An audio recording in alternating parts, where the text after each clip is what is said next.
sketchy fraternity across from my residence. Lesson 1. Supply and demand can be graphically modeled to show the compromise between those who produce and those who consume, creating a market price. Supply and demand is taught from the frat boys that yell at us from open doorways to try and get us to go to their parties. There is a reason they let girls in free.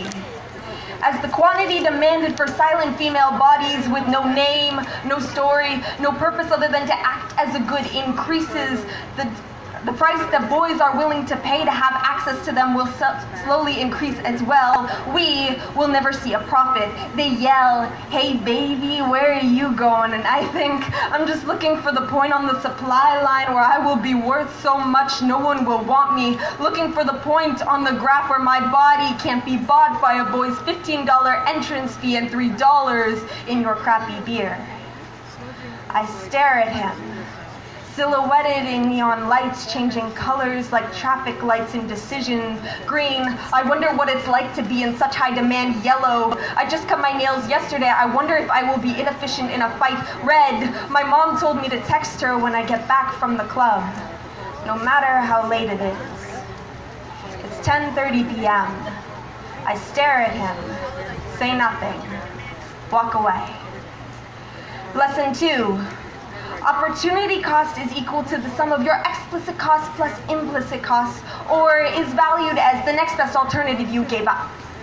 Analyze the opportunity cost of going out after dark. $50 for an outfit that will get you noticed but doesn't scream slut. $10 for the makeup that makes you feel like a badass that doesn't take anyone's crap. $7 for the pizza that you laughed over with roommates. $3 for the dollar store whistle that your parents gave you before you moved into university. $11 for the mental weight of that item sitting in your pocket.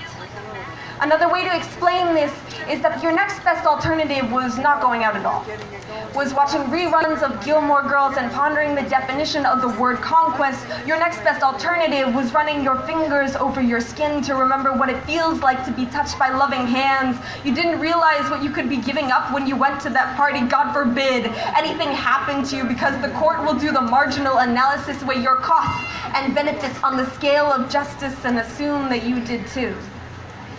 They will say to you, your next best alternative was remaining whole, and you gave it up. Lesson 3, scarcity is the backbone of economics. Scarcity means that you can't get everything you want. Scarcity means that you have to give something up. A scarcity of responses to men's drunken leers requires a trade-off in response. I'm gonna be a nun, so I can't have sex. My cell phone is actually broken, so you can't text me. I have a boyfriend.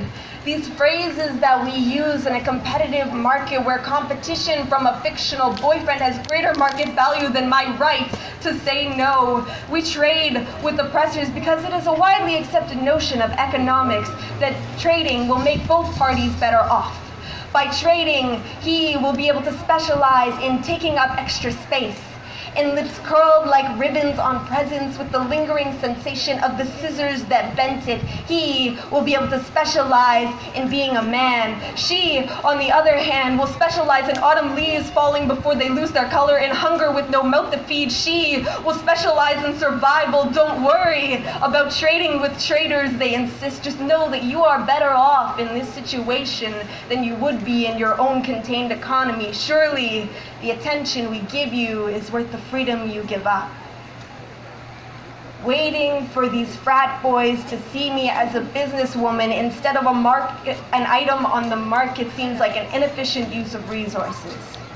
So instead, I count ambulances that race down city streets, wonder about the lives that are being saved from the midst of tragedy. Instead, I watch the traffic lights change color red. I show up in a crop top and the cute boy finally looks at me. Yellow, my friend and I make eye contact across the room when people that laugh too loud make us feel sad. Green, my roommates promise that if we ever go to a house party, we will stick together.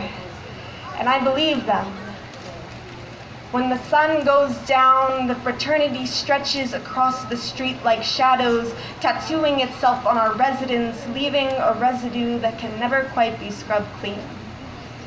I think about ambulances, my roommates, and the feeling of my fingers mending the wounds on my skin, I wonder what it is like to be in such high demand, but never worry about being bought.